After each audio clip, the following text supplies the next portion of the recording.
Hello friends, कैसे हैं आप सब लोग। आई होप आप सब लोग बिल्कुल ठीक होंगे। चलिए शुरू करते हैं आज की क्लास। आज की क्लास में डिस्कस करेंगे ईवीएस का मोस्ट इम्पॉर्टेंट टॉपिक जो कि आपका ईवीएस पेडागोजी है। ठीक है, आप सभी को पता है कि हर सब्जेक्ट में, चाहे आपका सीडीपी हो, ईवीएस हो, हिंदी हो, मैथ हो या संस्कृत हो, जो भी सब्जेक्ट हैं आपके 5 सब्जेक्ट सीटेट में, उन सभी में 15 नंबर का पेडागोजी पूछा जाता है। ठीक है, तो आज की क्लास में हम ईवीएस के पेडागोजी क्वेश्चन सॉल्व करने वाले हैं।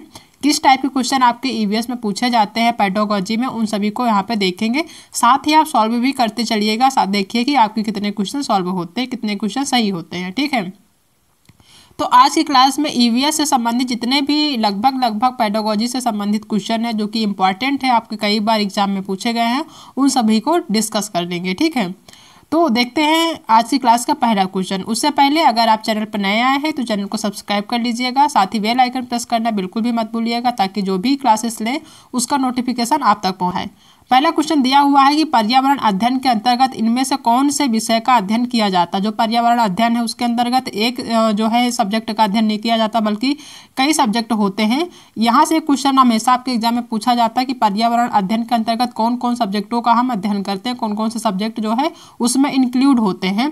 पर्यावरण अध्ययन जो एक सब्जेक्ट होता है उसके अंदर कौन कौन से सब्जेक्ट होते हैं। ठीक है, तो यहाँ से क्वेश्चन बनता है कि पर्यावरण अध्ययन के अंतर्गत इनमें से कौन से विषय का अध्ययन किया जाता है। ठीक है, पहला है स्वास्थ्य एवं पोषण, दूसरा है जीव विज्ञान, तीसरा है भूगोल और चौथा ये सभी। तो जो पर्यावरण अध्ययन होता है जो हम प्राइमरी लेवल से पढ़ते हैं उसमें स्वास्थ्य एवं पोषण भी होता है, जीव विज्ञान के भी कुछ जो है चैप्टर्स होते हैं और साथ ही जो ज्योग्राफी होती है वो भी आपके पर्यावरण अध्ययन में इंक्लूड होती है। तो ये तीनों सब्जेक्ट हम पर्यावरण अध्ययन के अंतर्गत पढ़ते हैं, तो डी ऑप्शन यहाँ पे सही होगा। नेक्स्ट क्वेश्चन है कि पर्यावरण अध्ययन का बालक के भविष्य से क्या संबंध। जो पर्यावरण अध्ययन हम बच्चों को पढ़ाते हैं उनका उनके फ्यूचर से क्या संबंध है। बालक भविष्य में एक व्यक्ति के रूप में अपने पर्यावरण के रूप में ही जीवन यापन करेगा, यहाँ पे ही होगा। ठीक है, ही जीवन यापन करेगा। या फिर दूसरा है कि पर्यावरण के ज्ञान के बाद बालक भविष्य में इसका दोहन अच्छी तरह से कर पाएगा। या फिर तीसरा ऑप्शन है कि बालक भविष्य में इसी क्षेत्र में रोजगार प्राप्त करेगा। या फिर डी ऑप्शन कि बालक के भविष्य में पर्यावरण का कोई संबंध नहीं। तो ऐसा तो नहीं है, बालक का जो भी फ्यूचर बनेगा उसमें पर्यावरण का संबंध होता है, तो ये ऑप्शन गलत होगा। ठीक है, बालक भविष्य में इसी क्षेत्र में रोजगार प्राप्त करेगा, जरूरी नहीं कि पर्यावरण अध्ययन पढ़ रहा तो इसी क्षेत्र में रोजगार प्राप्त करे। तीसरा है बी ऑप्शन है कि पर्यावरण के ज्ञान के बाद बालक भविष्य में इसका दोहन अच्छी तरह से कर पाएगा। ठीक है, बी ऑप्शन सही होगा कि बच्चे को जब पर्यावरण अध्ययन का ज्ञान रहेगा तो जो भी चीज़ें पर्यावरण से सुरक्षा करने से संबंधित चीज़ें होती है उसको जो है वो ध्यान रखेगा, क्योंकि उसको चीज़ें पहले से पढ़ाई जा रही है कि पर्यावरण अध्ययन के बारे में, तो कई सारी चीज़ें उसको पता होती है पर्यावरण के बारे में, तो क्या करेगा वो जो है उसका दोहन अच्छी तरह से कर पाएगा। ठीक है, नेक्स्ट क्वेश्चन है कि पर्यावरण अध्ययन का बालक के भविष्य से क्या संबंध है। जो पर्यावरण अध्ययन बच्चों को पढ़ाया जाता है उनका उनके फ्यूचर से क्या संबंध है। पहला ऑप्शन है कि बालक भविष्य में एक व्यक्ति के रूप में अपने पर्यावरण के रूप में ही जीवन यापन करेगा, जरूरी नहीं कि पर्यावरण के रूप में ही जीवन यापन करे। ठीक है, दूसरा है कि पर्यावरण के ज्ञान के बाद बालक भविष्य में इसका दोहन अच्छी तरह से कर पाएगा। बिल्कुल सही, जब बच्चे को प्राइमरी लेवल पर पर्यावरण का अध्ययन कराया जाता है, पर्यावरण के बारे में बताया जाता है, तो वो पर्यावरण के प्रति जागरूक हो जाता है, वो पर्यावरण से संबंधित चीज़ों को की सुरक्षा के बारे में सोचने लगता है। ठीक है, उसका जो है दुरुपयोग नहीं करता है, तो बी ऑप्शन यहाँ पे सही होगा। सी है कि बालक भविष्य में इसी क्षेत्र में रोजगार प्राप्त करेगा। बिल्कुल नहीं, जरूरी नहीं कि बच्चे को जो पर्यावरण अध्ययन कराया जाता है जिसके वजह से वो इसी जो है क्षेत्र में रोजगार प्राप्त करे, तो ये गलत है। डी ऑप्शन है कि बालक के भविष्य में पर्यावरण का कोई संबंध नहीं। बिल्कुल नहीं, बालक का जो भविष्य होता है उसमें पर्यावरण का कहीं ना कहीं संबंध होता है, तो डी ऑप्शन गलत है, यहाँ पे बी ऑप्शन सही होगा। नेक्स्ट क्वेश्चन है कि कक्षा 5 की पर्यावरण अध्ययन की पाठ्य पुस्तक का एक पाठ उसी से ठंडा उसी से गर्म नामक कहानी भारत के किस राष्ट्रपति के द्वारा लिखी गई है। ये जो उसी से ठंडा उसी से गर्म एक कहानी है, बहुत ही फेमस है, जो कि आपकी कक्षा 5 की एनसीईआरटी की किताब में दी हुई है। तो ये भारत के किस राष्ट्रपति द्वारा लिखी गई थी ये बताना है। पहला है जाकिर हुसैन, दूसरा एपीजे अब्दुल कलाम, तीसरा है मेधा पाठक और चौथा इनमें से कोई नहीं। तो वे जिन राष्ट्रपति ने लिखा था भारत के वो हैं आपके जाकिर हुसैन साहब। इन्होंने एक कहानी लिखी थी उसी से ठंडा उसी से गर्म, जो कि एनसीईआरटी के कक्षा 5 की किताब में लिखी हुई है। ठीक है, तो वहाँ से ये जो है ये क्वेश्चन है, तो फर्स्ट ऑप्शन यहाँ आपका सही होगा। नेक्स्ट क्वेश्चन देखते हैं। इस क्वेश्चन से आपके कई सारे क्वेश्चन कंप्लीट हो जाएंगे, इसको ध्यान देखिएगा। क्वेश्चन 4 है कि निम्न को सही सुमेलित कीजिए। जो ये जो है दिया हुआ है सारणी, या यूँ कह लें कि ये जो क्वेश्चन है इसको जो है सही सुमेलित करना है। पृथ्वी दिवस कब मनाया जाता है, पर्यावरण दिवस कब मनाया जाता है, पर्यावरण संरक्षण दिवस कब मनाया जाता है, और प्रकृति दिवस कब मनाया जाता है, इसको सही तरीके से सुमेलित करना है। ठीक है, देखते हैं पृथ्वी दिवस कब मनाया जाता है। सबसे पहले तो पृथ्वी दिवस कब मनाया जाता है, वो मनाया जाता है आपका 22 अप्रैल को। ये हो गया पृथ्वी दिवस। पर्यावरण दिवस कब मनाया जाता है, आप सभी को पता होगा 5 जून को मनाया जाता है। ठीक है, पर्यावरण संरक्षण दिवस कब मनाया जाता है, तो ये मनाया जाता है 26 नवंबर को। ठीक है, और प्रकृति दिवस की बात करी जाए, प्रकृति दिवस कब मनाया जाता है, तो ये मनाया जाता है आपका 3 अक्टूबर को। ठीक है, प्रकृति दिवस कब मनाया जाता है, 3 अक्टूबर को मनाया जाता है। ठीक है, तो आपका ए का जो हो गया दूसरा, यानी कि पृथ्वी दिवस 22 अप्रैल को हो गया। ठीक है, और बी का जो हो गया 22 जो अप्रैल है, यानी कि 22 अप्रैल को क्या मनाया जाता है, पृथ्वी दिवस मनाया जाता है, सभी को पता है। ठीक है,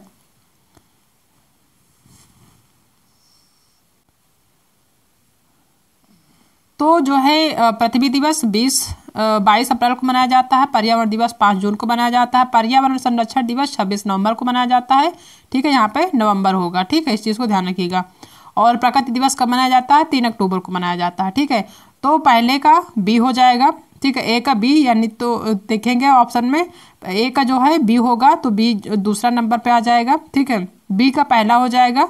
ठीक है, और सी का कौन सा हो जाएगा, सी का हो जाएगा चौथा। ठीक है, और डी का क्या हो जाएगा, तीसरा हो जाएगा। तो आपका बी ऑप्शन यहाँ पे सही होगा। नेक्स्ट क्वेश्चन है कि खाद्य श्रृंखला के संबंध में निम्न कथनों पर विचार कीजिए। ठीक है, पहला ऑप्शन है कि ऊर्जा का मुख्य स्रोत सूर्य है, बिल्कुल सही है कि जो ऊर्जा है उसका मुख्य स्रोत जो है सूर्य, सूर्य से ही सभी को ऊर्जा प्राप्त होती है, या फिर यूँ कह लें कि जो ऊर्जा का मुख्य स्रोत है वो सूर्य है। दूसरा है कि खाद्य ऊर्जा का प्रवाह एक दिशीय होता है, बिल्कुल सही, जो खाद्य ऊर्जा का प्रवाह होता है वो एक दिशीय होता है। सी नंबर है कि यह विभिन्न जीवों का एक क्रम होता है जिसके द्वारा खाद्य ऊर्जा का प्रवाह होता है। जो खाद्य श्रृंखला होती है वो एक क्रम होता है। ठीक है, तो उसके जिसके द्वारा खाद्य ऊर्जा का प्रवाह होता है, तो ये सी ऑप्शन सही है। उपरोक्त में से कौन सा कथन सही है, तो ए, बी और सी तीनों ऑप्शन सही है, तो फोर्थ ऑप्शन यहाँ पे सही होगा।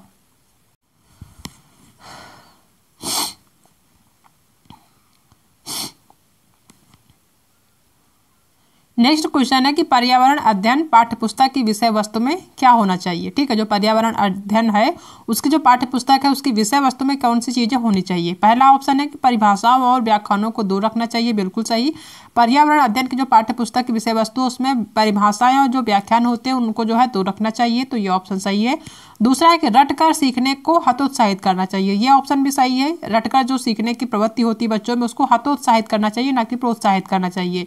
यहाँ पे अगर प्रोत्साहित होता तो इसको हम गलत मानते हैं, लेकिन यहाँ पे हतोत्साहित करने की बात कर रहा है। ठीक है, तो ये ऑप्शन भी सही होगा, यानी कि रटकर सीखने को मना करना चाहिए, तो ये ऑप्शन सही है।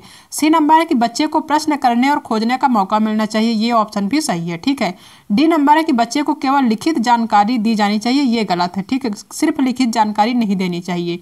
तो ए, बी और सी ऑप्शन यहाँ पे सही है। तो ए, बी और सी कहाँ पे है, देख लेते हैं। डी ऑप्शन, ए, बी और सी, डी ऑप्शन यहाँ पे सही होगा। नेक्स्ट क्वेश्चन है जो कि बहुत इंपॉर्टेंट है, कई बार आपके एग्जाम में पूछा गया है। ये तो पेडागोजी में नहीं आता, लेकिन हम यहाँ पे इंक्लूड इसलिए कर लिए कि ताकि आपको याद रहे, ये क्वेश्चन बहुत पूछा जाता है। ठीक है, वह व्यक्ति जंगल में कम से कम 25 वर्षों से रह रहा है, उस व्यक्ति का उस जंगल की भूमि और उसमें पैदा होने वाली वस्तुओं पर अधिकार, यह जनादेश किसके द्वारा दिया गया है या किसके द्वारा लागू है। पहला भारतीय जंगल अधिनियम 1927, दूसरा जंगल अधिकार अधिनियम 2007, तीसरा है भूमि अधिग्रहण अधिनियम 1894 और चौथा इनमें से कोई नहीं। तो ये जो अधिनियम लागू किया गया है कि जो व्यक्ति जंगल में कम से कम 25 वर्षों से रह रहा है उस व्यक्ति का उस जंगल के भूमि पे और उसमें पैदा होने वाली वस्तुओं पर पूरा अधिकार है। ये जो जनादेश लागू किया गया था यह लागू किया गया था जंगल अधिकार अधिनियम 2007, या फिर कह दिया जाता है वन अधिकार अधिनियम 2007। तो बी ऑप्शन यहाँ पे सही होगा। नेक्स्ट क्वेश्चन देखते हैं कि एक शिक्षक प्रत्येक बच्चे को अपने घरों की रद्दी सामग्री से कुछ उपयोगी वस्तु बनाने को कहता है। शिक्षक का शैक्षिक अभिप्राय नहीं है, यानी जो भी वो कह रहा है कि रद्दी सामग्री से कुछ चीज़ें बना के लाइए जो कि उपयोगी हो, तो उससे जो है शिक्षक का शैक्षिक अभिप्राय क्या नहीं है, निगेटिव बताना है। पहला है कि बच्चों को पुनःचक्रण, पुनः प्रयोग और रूपांतरण को समझ देना, ये तो जो है होता है, तो ये तो पॉजिटिव है, सही होगा आपका। दूसरा है कि कूड़े से बनी श्रेष्ठ वस्तुओं की प्रदर्शनी आयोजित करना, बिल्कुल सही। तीसरा है कि कक्षा के श्रेष्ठ विद्यार्थी के बारे में निर्णय करना, और चौथा है कि बच्चों में सृजनशीलता का विकास करना। इसमें जो है सी ऑप्शन सही होगा, ये निगेटिव है कि कक्षा के श्रेष्ठ विद्यार्थी के बारे में निर्णय करना। किसी भी चीज़ को जब एक्टिविटी कराया जाता है तो उसका मतलब ये नहीं होता कि कक्षा का जो श्रेष्ठ विद्यार्थी उसके बारे में जानना कि कौन सा जो है क्लास में सर्वश्रेष्ठ व्यक्ति है, ठीक है। तो यहाँ पे जो सही ऑप्शन होगा वो आपका सी ऑप्शन सही होगा। नेक्स्ट क्वेश्चन है कि निम्नलिखित सभी कथन पर्यावरण अध्ययन में सामूहिक रूप से क्रियाकलापों में संलग्न शिक्षकों और विद्यार्थियों के पक्ष में तर्क प्रस्तुत करते हैं। केवल एक कथन को छोड़कर वह कथन कौन सी है, यानी निगेटिव बताना, केवल एक कथन को बताना कि उसको छोड़कर कौन से कथन सही हैं। पहला है प्रौढ़ों के समर्थन से बच्चों को अपनी क्षमता से अधिक ज्ञान के निर्माण में सहायता मिल सकती है, ठीक है। दूसरा है कि बच्चे परस्पर सामंजस्य और सहयोग करना सीखते हैं। तीसरा है कि बच्चे दूसरे बच्चों से बात और बहस करने से अधिक सीखते हैं। डी नंबर है कि समूह क्रियाकलापों की वजह से बच्चे अंक उपलब्धि में अच्छा सुधार प्रदर्शित करते हैं, ये आपका गलत होगा। क्यों? क्योंकि समूह क्रियाकलाप की वजह से बच्चे अंक उपलब्धि में अच्छा सुधार नहीं करते, बाकी अन्य चीज़ों में करते हैं, ठीक है। वो प्रौढ़ों के समर्थन से बच्चों को अपनी क्षमता से अधिक ज्ञान के निर्माण सहायता मिलती है। जो भी उनके घर के प्रौढ़ सदस्य हैं उनके समर्थन से बच्चों के ज्ञान की क्षमता में वृद्धि होती है, ये ऑप्शन सही है। बच्चे परस्पर सामंजस्य और सहयोग से जो है सीखते हैं, ये भी सही है। बच्चे दूसरे बच्चों से बात और बहस करने से भी सीखते हैं, ये भी सही है। डी ऑप्शन आपका गलत होगा, यही ऑप्शन आपका सही होगा। नेक्स्ट क्वेश्चन है कि प्राथमिक स्तर पर पर्यावरण अध्ययन की किताब में से कौन सी विशेषता नहीं होनी चाहिए, निगेटिव बताना है। पहला है यह प्राकृतिक और समाज सांस्कृतिक परिवेश को एकीकृत तरीके से प्रस्तुत करती है, ये तो आपका पॉजिटिव है, ये सही होगा, ठीक है। दूसरा है कि यह शिक्षार्थियों की वैविध्यपूर्ण पृष्ठभूमि की जरूरतों को पूरा करती है, ये भी ऑप्शन सही है। सी नंबर है कि यह वास्तविक कहानियों और घटनाओं को शामिल करती है, ये भी सही है। डी है कि यह परिभाषा और अमूर्त अवधारणाओं की व्याख्या करने पर ध्यान केंद्रित करती है, बिल्कुल गलत है।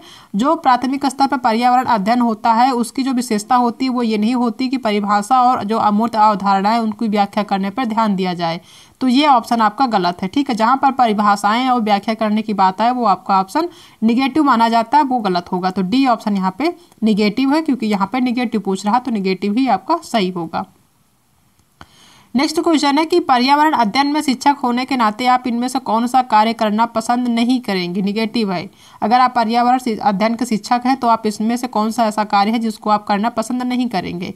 पहला ऑप्शन है कि विद्यालय परिसर की स्वच्छता के लिए यथासंभव प्रयास करते हुए आवश्यकता पड़ने पर स्वयं भी इसमें सहयोग करेंगे, बिल्कुल सही। अगर विद्यालय के परिसर की सफाई हो रही है तो उसमें अगर अध्यापक की जरूरत हो रही है तो वो भी सहयोग करेंगे, ये ऑप्शन सही है। दूसरा है कि विद्यालय में होने वाले समारोह के लिए खुली जगह की आवश्यकता को देखते हुए विद्यालय के उद्यान के पेड़ पौधों की कटाई करना, ये ऑप्शन गलत है। विद्यालय के अंदर जो भी पेड़ पौधे हैं अगर हमें बहुत ही ज़रूरत है मैदान की या खुली जगह की तो हम उनको काट नहीं सकते, बल्कि दूसरा ऑप्शन देख सकते हैं। तो बी ऑप्शन निगेटिव है, यही ऑप्शन आपका सही होगा।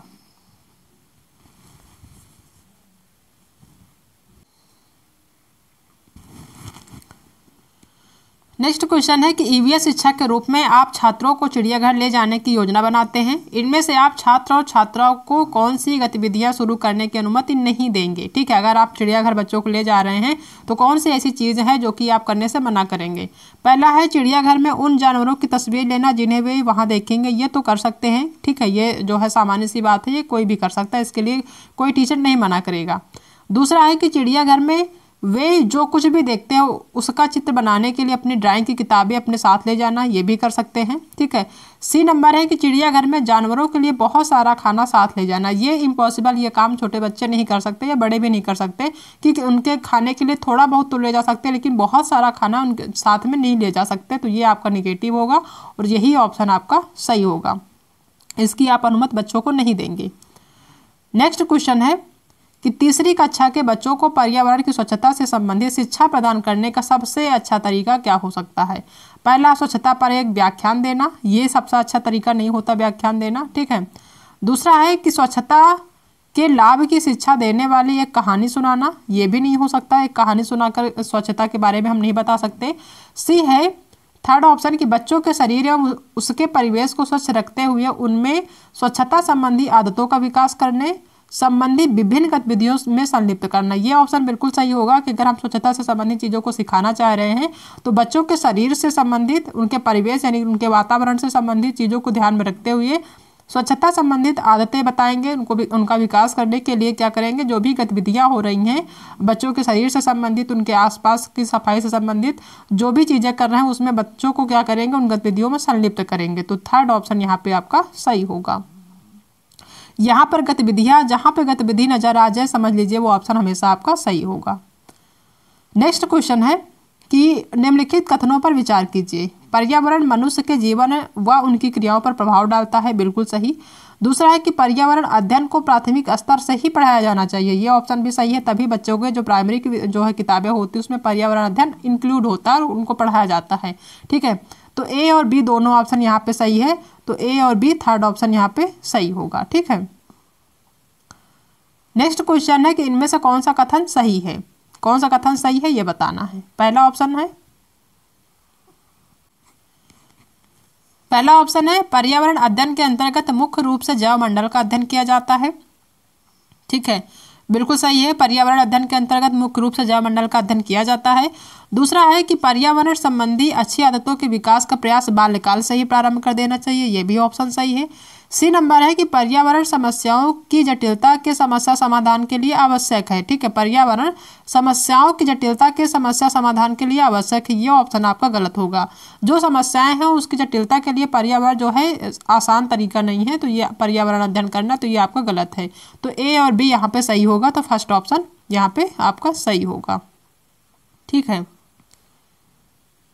नेक्स्ट क्वेश्चन है कि पर्यावरण अध्ययन के शिक्षक होने के नाते आपके लिए इनमें से सर्वाधिक महत्वपूर्ण है, कौन सी चीज़ें सबसे ज़्यादा महत्वपूर्ण है। पहला है बच्चों को पर्यावरण संबंधी अवधारणाओं को ज्ञान कराना, बिल्कुल सही। दूसरा है कि बच्चों में पर्यावरण संरक्षण के लिए अच्छी आदतों का विकास करना जिससे भविष्य में पर्यावरण को किसी प्रकार की हानि ना पहुंचे, ठीक है, ये भी सही है। तीसरा है कि अपने विद्यालय की ख्याति के लिए पर्यावरण जागरूकता पर एक भव्य समारोह का आयोजन करना, ठीक है। नेक्स्ट है कि स्वयं को पर्यावरण हितैषी साबित करने के लिए वृक्षारोपण कार्यक्रम में अपनी उपस्थिति संबंधी तस्वीरों को समाचार पत्रों में प्रकाशित करना, ये ऑप्शन आपका गलत होगा। अपने विद्यालय की ख्याति के लिए पर्यावरण जागरूकता पर एक भव्य समारोह का आयोजन करना, ये भी गलत होगा। सेकेंड है कि बच्चों में पर्यावरण संरक्षण के लिए अच्छी आदतों का विकास करना, ठीक है, जिससे भविष्य में पर्यावरण को किसी प्रकार की हानि न पहुंचाए, ये ऑप्शन आपका तो काफ़ी हद तक सही है, लेकिन बच्चों में पर्यावरण संबंधी अवधारणाओं को ज्ञान कराना ये सबसे ज़्यादा महत्वपूर्ण है, ठीक है, तो पहला ही ऑप्शन यहाँ पे सही होगा।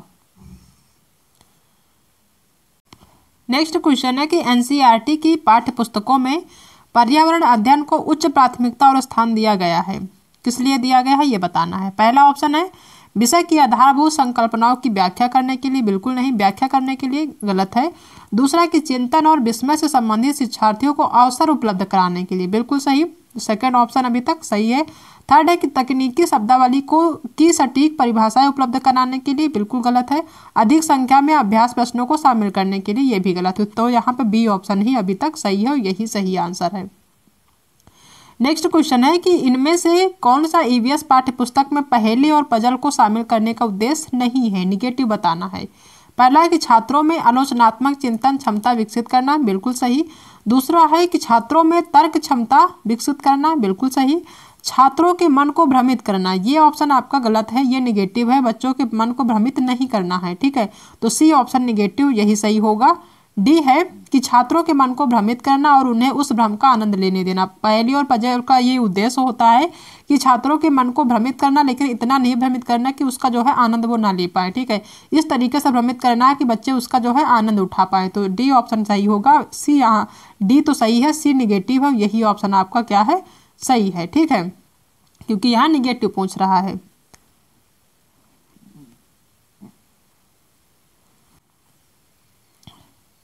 नेक्स्ट क्वेश्चन देखते हैं कि प्राथमिक कक्षाओं में पर्यावरण अध्ययन को सीखने में कहानियाँ एक महत्वपूर्ण पहलू है। पर्यावरण अध्ययन के कक्षा कक्ष में कहानी सुनाने का शिक्षण कौशल के रूप में सम्मिलित करने के लिए इनमें से कौन सा सबसे कम उपयुक्त कारण है?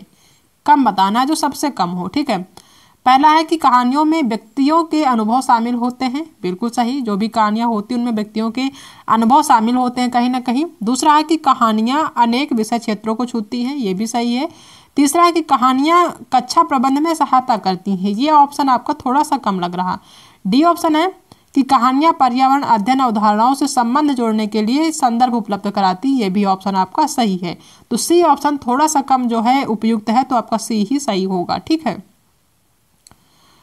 नेक्स्ट क्वेश्चन है कि इनमें से कौन प्राथमिक स्तर पर पर्यावरण अध्ययन की एक अवधारणा नहीं है? निगेटिव बताना है। ठीक है, कि अवधारणा उसमें से नहीं है। पहला ऑप्शन है कि बालक अपने जीवन में पर्यावरण के महत्व की समझ सके। ठीक है, यानी बालक जो है अपने जीवन में पर्यावरण के महत्व को समझ सके, इसके लिए आवश्यक है कि इससे संबंधित शिक्षा को प्राथमिक स्तर के पाठ्यक्रम में ही शामिल किया जाए। बिल्कुल सही, इसीलिए पर्यावरण अध्ययन को शामिल भी किया जाता है प्राइमरी लेवल पे। दूसरा है कि पर्यावरण शिक्षा निरंतर चलने वाली प्रक्रिया आता है, प्राथमिक स्तर से ही इसकी शिक्षा देना आवश्यक है। ये भी सही है। सी नंबर है कि प्राथमिक स्तर पर पर्यावरण अध्ययन को पाठ्यक्रम में शामिल करने के फलस्वरूप ही बालक भविष्य में पर्यावरण विशेषज्ञ बनकर इस क्षेत्र में रोजगार प्राप्त कर सकेगा। ये ऑप्शन आपका गलत है और यही ऑप्शन आपका सही भी होगा क्योंकि निगेटिव पूछ रहा है। ठीक है।